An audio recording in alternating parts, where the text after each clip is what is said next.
जैसे समाज में करते हैं वेश्याओं की शादी करिए, हम वेश्याओं से नफरत करते हैं। आम तौर पे अगर एक देखा जाए तो उन्होंने उनको एक इंसान समझा है, उनकी लाइफ को वापस लाने की कोशिश करी है, जैसे सुख दुआ समाज है।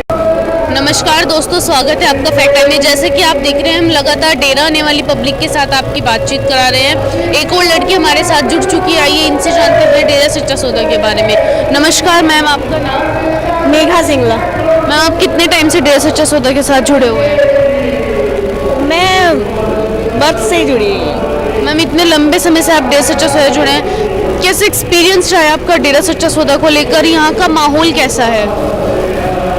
ये हम शब्दों में बयान नहीं कर सकते।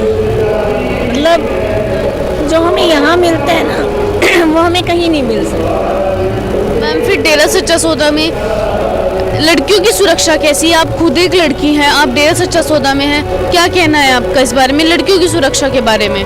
यहाँ से ज़्यादा सेफ हम कहीं भी नहीं। मैं बचपन से यहाँ आती हूँ। मैं बहुत छोटी थी, मैं मेरे दादा दादी के साथ आती थी, तो परम पिताजी के पास हम लोग खेलते थे, वो हमें खिलौने भी देते थे। मुझे यहाँ कभी ऐसा कुछ, मेरी एक फ्रेंड है, मतलब मैं बचपन से उसके साथ रही हूँ, तो वो यहाँ साधु बनी हुई है। अगर उनसे मैं मिलती हूँ, वो जितनी सेफ मुझे यहाँ लगती है ना, बाहर की दुनिया में कोई भी नहीं है। यहाँ सेफ्टी के पॉइंट से अगर आप सोचो तो कभी कोई प्रॉब्लम है ही नहीं। मैम, फिर मीडिया में 4 साल पहले डेरा सच्चा सौदा में लड़कियों की सुरक्षा को लेकर इतने सारे सवाल उठाए, इस बारे में आप क्या कहना चाहोगे? एक्चुअली मैंने इस चीज़ के बारे में मैं क्या कहूँ, क्योंकि हर किसी का अपना विचार होता है। ये है कि हर किसी के अगर पक्ष में तो विपक्ष में भी लोग होते हैं। बस ये है कि लोग कई कुछ अच्छी चीज़ों को देखना नहीं चाहते हैं। हर बंदा मतलब अपने हिसाब से हर चीज़ को मोल्ड करना चाहता है। ये है कि यहाँ से सेफ तो मुझे कुछ नहीं लगता। मैं उनके बारे में कुछ कह नहीं सकती, लेकिन क्योंकि मुझे ऐसे लगता है कि यहाँ से सेफ कुछ है ही नहीं, तो उनको मैं क्या कहूँ। क्योंकि अगर उनको लगता है तो यहाँ पे आके कुछ एक्सपीरियंस करके देखो, आप लगातार आके देखो।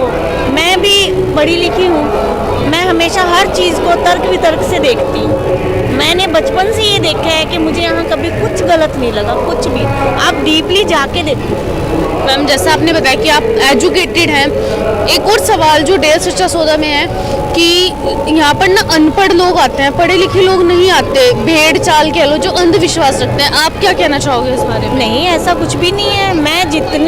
मैं अगर अपने जितने जुड़े हुए लोगों को देखती हूँ, सब पढ़े लिखे हैं। इवन मेरा खुद का ब्रदर है, वो यहाँ से इतनी सेवा करता है, इतना दिल से जुड़ा है। वो आज टीचर है। वो मतलब मेरी भाभी हैं, वो भी टीचर हैं। ऐसा नहीं है, मैं खुद मेरे बच्चे हैं। आज मेरी बिटिया है, +2 कर रही है, मेरा बेटा है यूपीएससी की तैयारी कर रहा है। वो यहाँ पे पूरी श्रद्धा रखते हैं। ये नहीं है आप, ये साइंस है। अगर आप इसको ध्यान से, अगर पूरे केयरफुली अगर देखोगे ना, पूरे ध्यान से, तर्क वितर्क से भी, आपको कभी कुछ गलत नज़र नहीं आएगा। वो अलग बात है कि आप रफली एक चीज़ के पीछे लग जाते हो, वो एक अलग चीज़ है। मैम, अगर सोचो ना, सही तरीके से अगर सोचोगे तो यहाँ आपको गलत मिल ही नहीं सकता। मैम, सोशली किस तरह इन्वॉल्वमेंट रहा है संत जी का? हाँ जी, सोशली किस तरह उनका इन्वॉल्वमेंट रहा है? पिताजी का? हाँ जी मैम। मतलब सोशली कैसे, अगर सोशल वर्क कहोगे? Yes ma'am. वो तो बहुत ज़्यादा है। मैम, उन्होंने वो क्या करते ही यही है।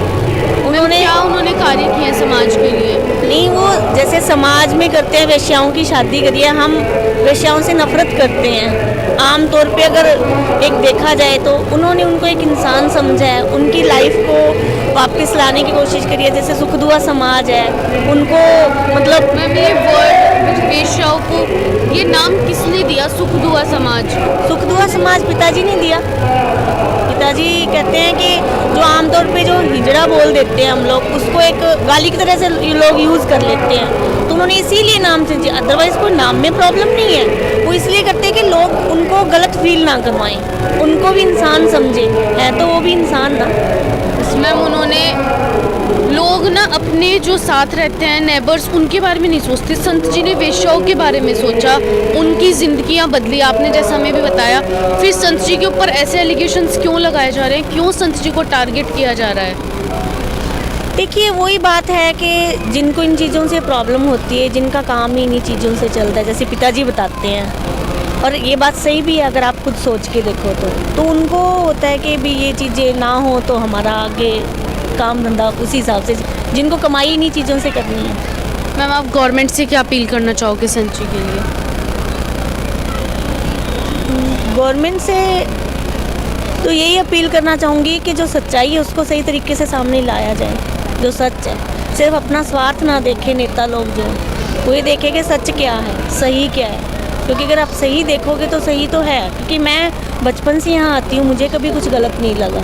ये नहीं है कि मैं कोई यहाँ से मेरे को कोई मतलब पर्सनली कुछ फ़ायदा है या मैं कुछ इनकम करके लेके जाती हूँ। मैं सिर्फ एक, जैसे हम कहते हैं ना, धार्मिक तरीके से यहाँ पे आती हूँ, अपनी श्रद्धा लेके आती हूँ। और मेरा वास्तव डेरा में किस धर्म के लोग आते हैं? हर धर्म के आते हैं। यहाँ पे धर्म है ही नहीं, पता ही नहीं आप कौन हो मैं कौन हूँ। हम सिर्फ एक इंसान हैं, इसी तरीके से आते हैं। तो दोस्तों देखिए, ये एक एजुकेटेड पर्सन जो हमारे साथ जुड़े थे, इनका मानना है कि जो भी लोग डेरा सच्चा सौदा के खिलाफ सवाल उठाते हैं वो एक बार डेरा सच्चा सौदा में आकर देखें, डीपली इसके बारे में सोचकर देखें। इनका यही मानना है। और जितनी सेफ्टी लड़कियों के लिए डेरा सच्चा सौदा में है शायद ही कहीं होगी, तो फिर क्यों संची के ऊपर ऐसे एलिगेशंस लगाए? और इनका सरकार से इनकी यही अपील है कि संची के ऊपर जितने भी आरोप लगाए गए हैं वो सब गलत हैं।